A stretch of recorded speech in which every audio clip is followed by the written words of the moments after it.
तारा, तारा, तारा।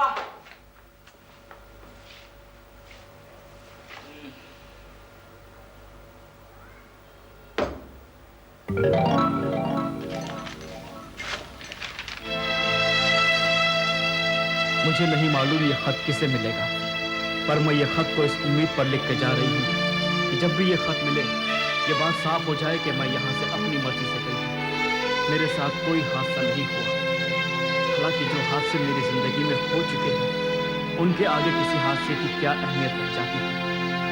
मैं यहाँ से जा रही हूँ, शायद इस बार आखिरी बार के लिए, हमेशा के लिए, कभी वापस नहीं आने के लिए इस शहर से दूर।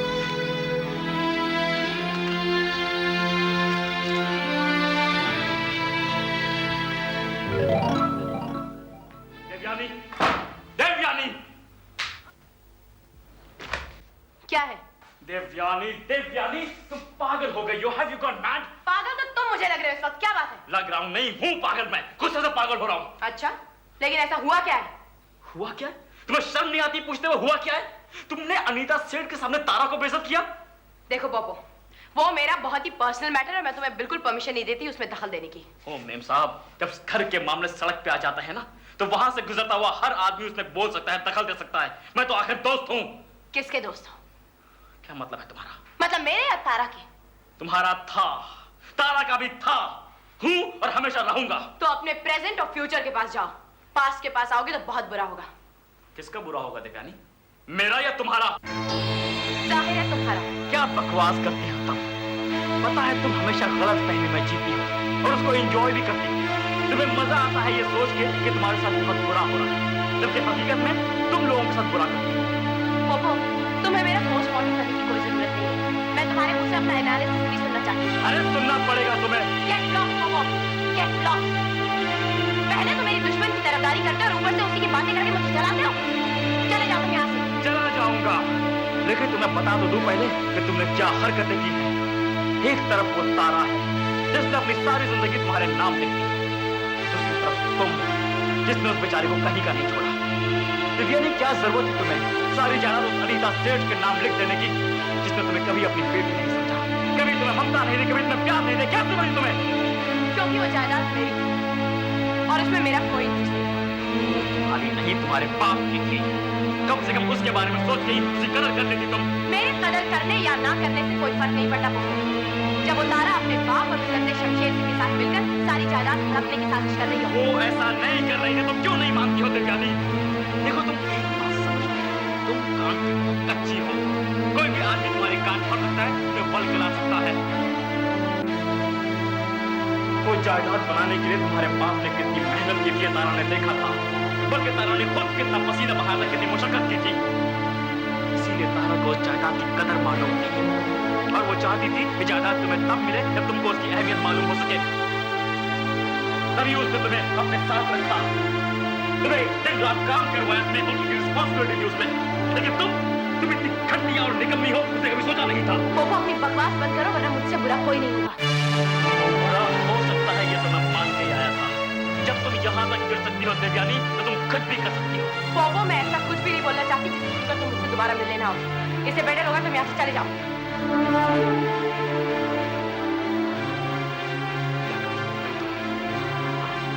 क्या बोल सकती हो? बोलो जरा, मैं भी सुनूं ऐसा क्या है तुम्हारे गंदे दिमाग में जिसको तुम उगल दोगी तो मैं तुमसे कभी नहीं मिलना चाहूंगा। पोपो, मुझे फोर्स मत करो वरना बहुत बुरा होगा। अरे फोर्स तो क्या, बिना सुने मचाने वाला नहीं हूं। ओ, भागो तुम। तो सुनो पोपो, मुझे लगता है तुम्हें तारा से इश्क हो गया और तुम्हारी उम्र के लड़के अगर तारा की उम्र की औरत से प्यार करने लगे तो अपना दिमाग का बैलेंस खो बैठते हैं, अपनी रैशनैलिटी, प्रैक्टिकलिटी और सेंसिबिलिटी भूल जाते हैं। हर वक्त उस औरत को पाने का ख्याल उनके दिमाग पर हावी रहता है। अपनी उम्र की लड़कियां उनको बोल करती हैं और उस औरत को पाने इसलिए फ्रस्ट्रेटेड होता है और तुम फ्रस्ट्रेटेड हो।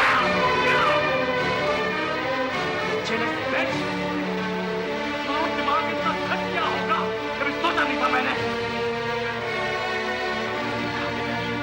आज के बाद मैं तुम्हें कभी मिलना नहीं चाहूंगा। तुम मुझसे मिलने क्यों आया? तुम्हें तो तारा मिल गई है ना?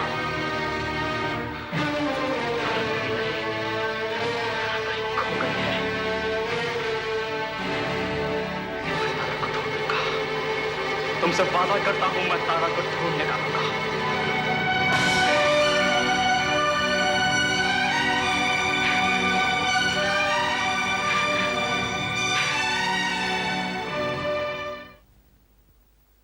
नहीं तारा बेटे नहीं, तुम जो करने जा रही वो ठीक नहीं है, बिल्कुल ठीक नहीं है। क्योंकि तारा बेटे तुम उनमें से नहीं हो जो प्रॉब्लम से डर के भाग जाए। बेटा तुम तो वो लड़की हो जो प्रॉब्लम को फेस करे, उसे सॉल्व करे। बड़े पापा मैं सब कुछ करके देख चुकी। अब ऐसा कुछ नहीं रहा जिसके करने से मैं देवयानी को वापस ला सकूं। अगर तुम हार मानना चाहोगी तो बेटे हार ही जाओगी, और अगर अपने अंदर एक कॉन्फिडेंस जनरेट करोगी, एक विश्वास पैदा करोगी, तो तुम्हें दुनिया की कोई ताकत नहीं हरा सकती। तुम डेफिनेटली जीतोगी। बड़े पापा मैं मान चुकी हूँ कि मैं हार गई, मुझे नहीं जीतना। मैं ये एक्सेप्ट कर चुकी हूँ कि मैं अकेली हूँ और मुझे अकेले ही रहना है। मेरा अपने ऊपर जो विश्वास पत्थर की तरह सख्त था वो मैंने खुद ही तोड़ दिया है। अब मुझे अपनी जिंदगी दोबारा शुरू करनी है। मैं फिर से चंडीगढ़ जाऊंगी, अपने कॉलेज के गेस्ट हाउस में रहूंगी, धीरे धीरे कुछ करने के लिए ढूंढ लूंगी। अगर मेरी इस जिंदगी से कोई दोबारा मुझे मिला और मेरी नई जिंदगी में मुझसे जुड़ना चाहा तो मैं उसे अपना लूंगी, लेकिन ना जुड़ना चाहे तो ठीक है, वो मुझे दोबारा मेरी पुरानी जिंदगी में नहीं ला पाएगा। अब मेरे साथ जो कुछ भी होगा मेरी अपनी करनी का हिस्सा होगा।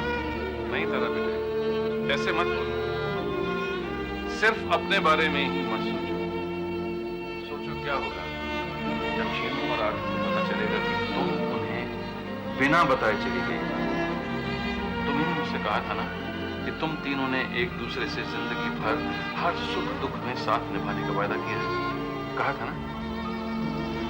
बड़े पापा इंसान बुरे वक्त में गलत कदम उठा ही लेता है। हो सकता है मैंने जिंदगी में जो पहले वादे किए इस बुरे वक्त में ना निभा पाऊं। ये मेरी जिंदगी का एक और गलत कदम होगा बस। और शीना की जिंदगी अब ठीक ही चल रही है। उसके इस अच्छे वक्त में मैं नहीं चाहती कि मैं अपना बुरा वक्त भुगत दूं। और आरज़ू की जिंदगी ने अलग ही मोड़ ले लिया है। वो खुद दुनिया से भागी फिरती है, न जाने कहां।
तुझे कुत्ते की मौत मिलेगी राणा।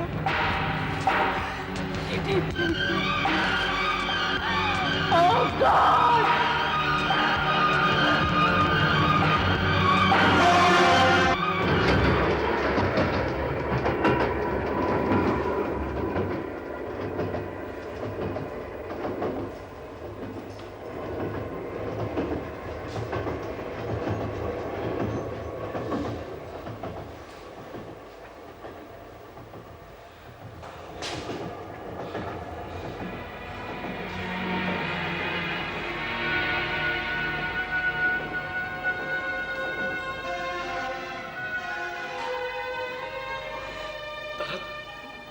कहाँ कहाँ नहीं ढूंढा मैंने।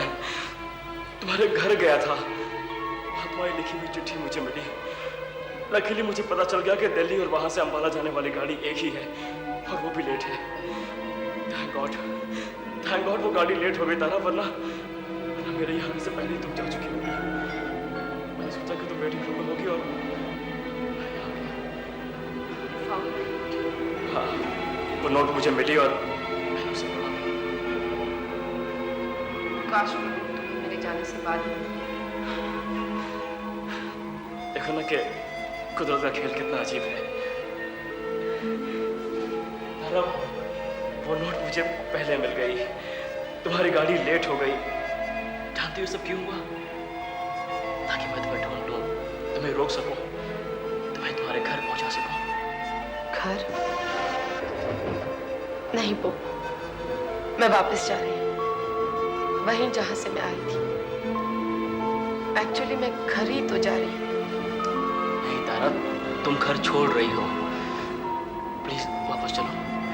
देखो मैं जानता हूँ तुमको लग रहा होगा कि अभी शहर में तुम्हारा कोई नहीं है, तुम अकेली हो, तुम्हारा कोई दोस्त नहीं है, लेकिन ये गलत है। अब भी शहर में तुम्हारा एक दोस्त है। कौन? मैं तारा, मैं।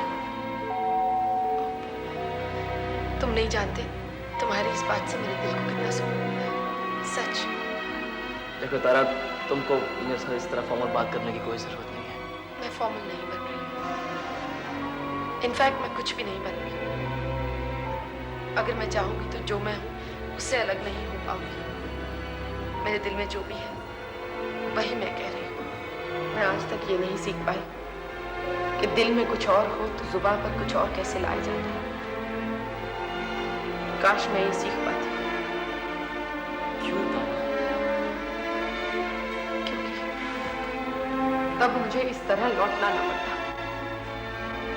वहां जहां से मैं आई। सच पूछो तो मैं आराम से वहीं रह सकती थी, लेकिन मैं पागल हूं।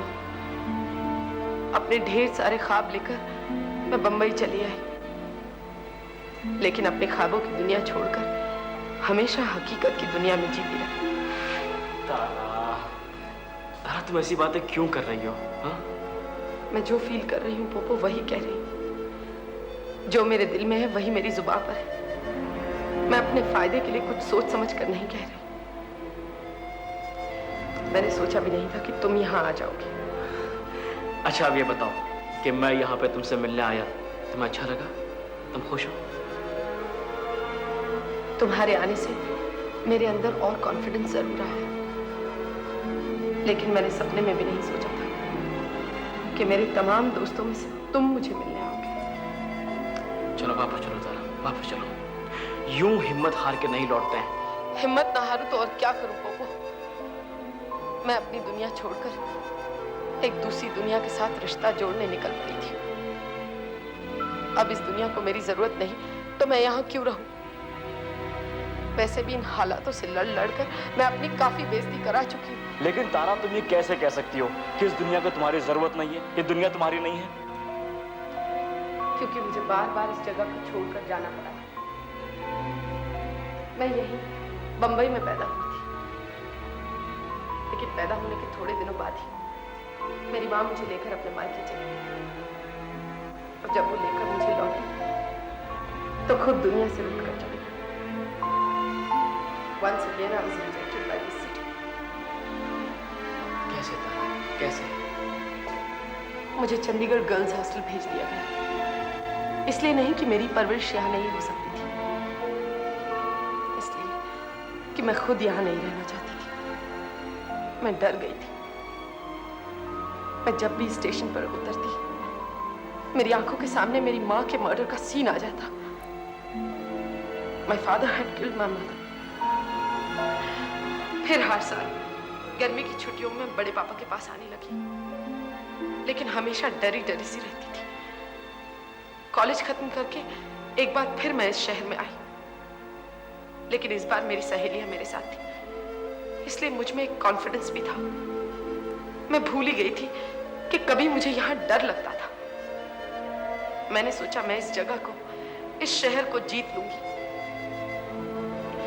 अपनी मुट्ठी में कर लूंगी। लेकिन एक बात मेरी समझ में आ गई है कि अगर मन में डर हो तो उससे लड़ने से कुछ नहीं होता, आदमी हार ही जाता है। मैं हार गई हूं, इसलिए मैं वहीं जाना चाहती हूं जहां से मैं आई थी। वहीं जाके मुझे सुकून मिलेगा। तारा, क्या तुम मुझे अपना दोस्त समझती हो? हाँ बुब्बू, तुम ही तो एक हो जिसने मुझे ढूंढने की फिक्र की।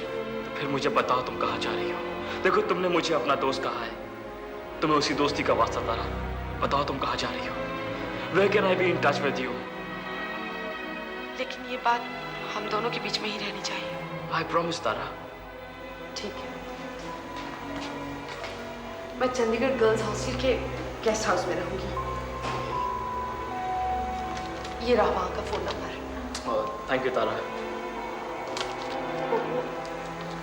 तुमने सचमुच मुझे अपना दोस्त माना है? तारा, तारा देखो मैं जिंदगी में कभी किसी के लिए इतना परेशान नहीं हुआ। तुम्हारी तलाश में पता है मैंने जमीन आसमान एक कर दी है, सच। Then do me a favor। मैं सोच ही रही थी कि मैं कैसे कर पाऊँ, लेकिन इसका करना बहुत जरूरी है। बोलो। पोपो, ये कैसेट इस एड्रेस पर पहुंचा देना ताकि उस आदमी को अपने किए की सजा मिल सके। He deserves it। उसी के कारण मुझे वो सब सहना पड़ा जिसमें मेरा कोई कसूर भी नहीं था। पहुंचा दूंगा। मेरी ट्रेन का वक्त हो गया, मैं चलती हूँ।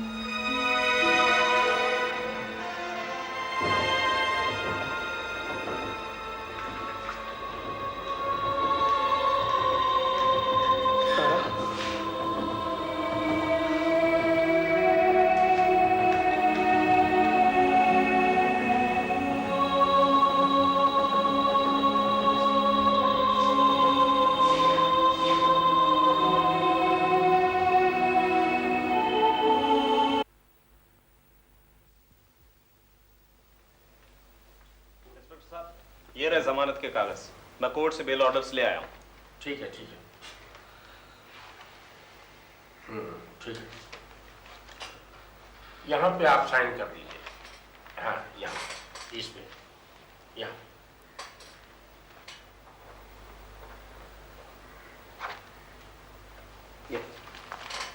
शुक्रिया। अरे इसमें शुक्रिया की क्या बात है साहब, वैसे भी केस में कोई दम नहीं है और जो टेप हमें मिला है वो बहुत ही पुराना है और जिसकी वजह से हम किसी नतीजे पे नहीं पहुंच सकते हैं। वैसे भी ये सब कुछ वीडियो ग्राफिक्स से बनाया जा सकता है। हाँ हाँ, मैं जानता हूँ। अब देखिए ना, संजय दत्त जेल में है और उसकी फिल्में उसके डुप्लीकेट्स पूरी कर रहे हैं। कंप्यूटर ग्राफिक्स के जरिए उसका चेहरा बनाया जा रहा है। बिल्कुल सही कह रहे हो टंडन। अरे आजकल तो बहुत कुछ हो जाता है भाई। परेशान करने के हजारों तरीके हैं। मुझे तो लगता है किसी को मुझ पे खुन्नक है और मुझे परेशान करने की कोशिश कर रहा है। राइट। क्या ना कई बार चूहे भी फदकने लगते हैं ये सोच के कि बिल्ली शहर से बाहर गई है। और आगे बिल्ली शहर में ही होती है। लेकिन इंस्पेक्टर साहब, ये बताइए, ये खबर यहाँ किसने दी? ये टेप किसने पहुंचाया? एक लड़का था राजवीर सिंह।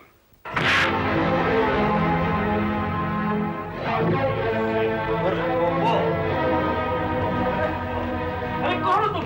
क्यों मार रहे हो मुझे? नहीं बताऊंगा। नहीं बताऊंगा। नहीं बताऊंगा।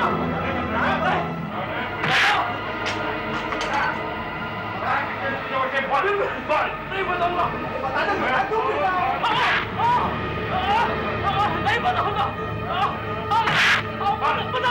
बता दो, बता दो।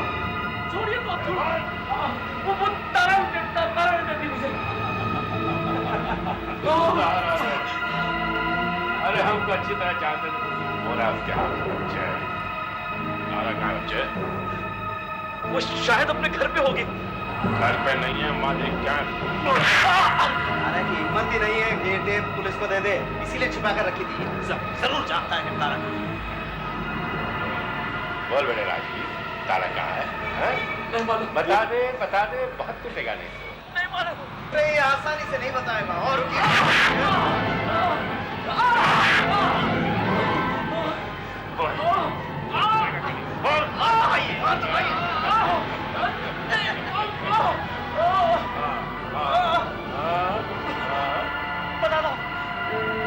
ज्यादा हो